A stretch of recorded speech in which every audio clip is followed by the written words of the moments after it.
কোটি টাকার সম্পদ রেখে বাবায় মারা গেল। 24 ঘন্টা বাবার লাশ দরজার সামনে ফালায় রাখলো। দুইটা বড় বড় সন্তান বাবার লাশটা দাফনের চিন্তাও করে না। 24টা ঘন্টা হয়ে গেল, সবাই দোনো ভাই ঝগড়া লাগাইলো বাবার সম্পদ ভাগাভাগি নিয়া। বাবার লাশটা দাফনের সময় পায় নাই, 24 ঘন্টা চলে গেছে। এমন কুলাঙ্গারের বাবা হইয়া কি লাভ? এমন কুলাঙ্গার জন্ম দিয়া কি লাভ হবে বলো?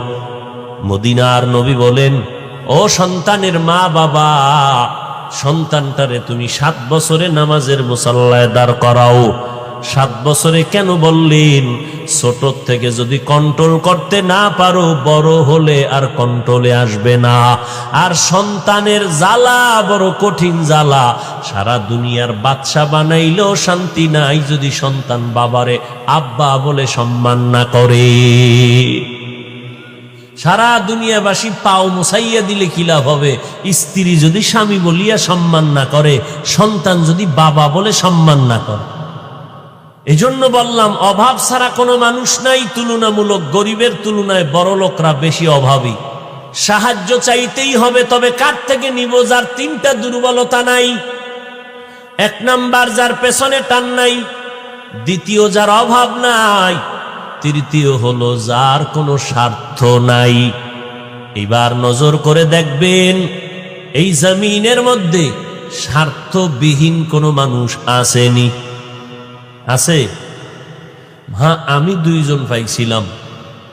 স্বার্থ নাই এরকম 2টা লোক পাইলাম জমিনের মধ্যে। এক, আমার আব্বা জান, আমার আম্মা জান। এই 2 জন, এদের কোনো স্বার্থ নাই। কলিজা দিয়া সন্তানের পেছনে জীবনটা বিলায় দেয়।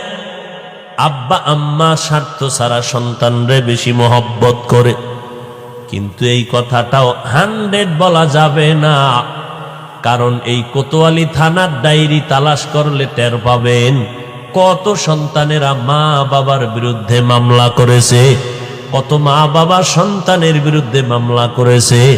আবার এই সোনার বাংলার মধ্যে কত মা বাবা সন্তানের জবাই করেছে, কত সন্তান মা বাবারে জবাই করেছে। এই প্রমাণ আপনাদের জানা আছে না নাই? তাহলে ক্লিয়ার হয়ে গেলাম, দুনিয়াতে স্বার্থ ছাড়া কোনো মানুষ নাই। এইবার নজর করে দেখব, অভাব ছাড়া কোনো মানুষ নাই, পেছনে টান ছাড়া কোনো মানুষ নাই। একমাত্র যার অভাব নাই, একমাত্র যার পেছনে টান নাই, একমাত্র যার কোনো স্বার্থ নাই, তিনি একজনই আছেন, আমার খালেক, তিনি আমার আল্লাহ। আল্লাহর পেছনে টান আসেনি? সমাজের লোকেরা ধরবেনি আল্লাহ 5 লাখ দিয়া যাও, মাইয়া বলা আসেনি আল্লাহর। তাহলে আল্লাহকে পেছনে টানার কেউ নাই। নাম্বার 2, আমার আল্লাহর কোনো অভাব নাই। নাম্বার 3, আমার আল্লাহর কোনো স্বার্থ নাই। আমার আল্লাহ যদি একটু স্বার্থপর হইতেন, তাহলে যারা আমার আল্লাহর দেওয়া জমিনে থাকিয়া, আল্লাহর দেওয়া সূর্যের আলো চাঁদের আলো পাইয়া, জমিনের ফসল খাইয়া, গাছের ফল খাইয়া আল্লাহর সাথে বেঈমানি করে, আল্লাহ ওদেরকে ঘুমের ঘরে চেহারাটা কুকুরের মতো বানাইয়া দিতে। আল্লাহ দিছেন, কেন দেন নাই? অন্য নবীর উম্মতের চেহারা তো কুকুরের মতো, বানরের মতো বানাইয়া দিছেন, আমাদেরটা দেন নাই কেন? তোরা মুহাম্মদের উম্মত নাইলে বানাইয়া দিতাম। ওয়ালাকাদ কাররামনা বানি আদম وحملناهم في البر والبحر ورزقناهم من الطيبات وفضلناهم على كثير ممن خلقنا تفضيلا। বনি আদম বড় দামি, বনি আদমের মতো শ্রেষ্ঠ সম্মান দিয়া আল্লাহ আর কাউকে সৃষ্টি করেন নাই।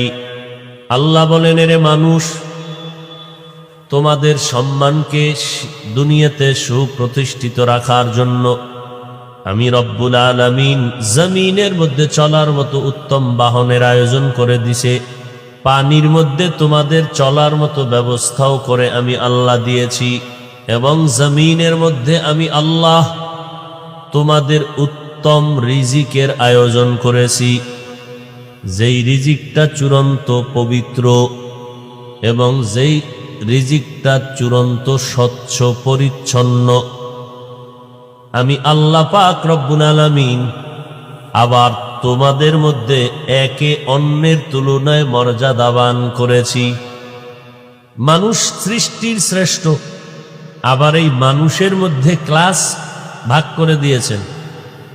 এই মানুষের মধ্যে যারা ঈমানওয়ালা তারা অন্যান্য মানুষের তুলনায় শ্রেষ্ঠ, আবার ঈমানওয়ালাদের মধ্যে আম্বিয়ায়ে কেরাম শ্রেষ্ঠ, আর উম্মতের মধ্যে যারা আখিরি নবীর উম্মত তারা শ্রেষ্ঠ, আবার আখিরি নবীর উম্মতের মধ্যে যারা কোরআনের ইলমওয়ালা তারা শ্রেষ্ঠ, আবার কোরআনের ইলমওয়ালাদের মধ্যে যারা ইলম অনুযায়ী আমল করবে তারা শ্রেষ্ঠ। আবার ওই আমলের মধ্যে অনেকের ঝামেলা আছে, যাদের আমলের মধ্যে ঝামেলা নাই, তাকওয়াওয়ালা, এরা হলো সৃষ্টির মধ্যে সর্বশ্রেষ্ঠ। আল্লাহ তাআলা বলেন, দুনিয়ার মানুষ, তোমাদের মতো শ্রেষ্ঠ আমি আর কোনো প্রাণী বানাই নাই। জমিনের মধ্যে কোনো প্রাণী নাই যে মানুষের থেকে বড় দামি। তবে মানুষ তুমি কোন দিক থেকে দামি? তুমি শক্তির বেলায় কয় না তুমি দুর্বল। কেমন দুর্বল? ওয়াখুলিকাল ইনসানু যায়ীফা, ইনসান জাতির মতো দুর্বল করে আমি আল্লাহ কোনো প্রাণী বানাই নাই। একটা পিপিলিকার কাছেও তুমি দুর্বল, একটা মশার কাছেও তুমি দুর্বল। মানুষের হাতে বানানো 2 টাকা দামের ব্লেটের কাছেও মানুষ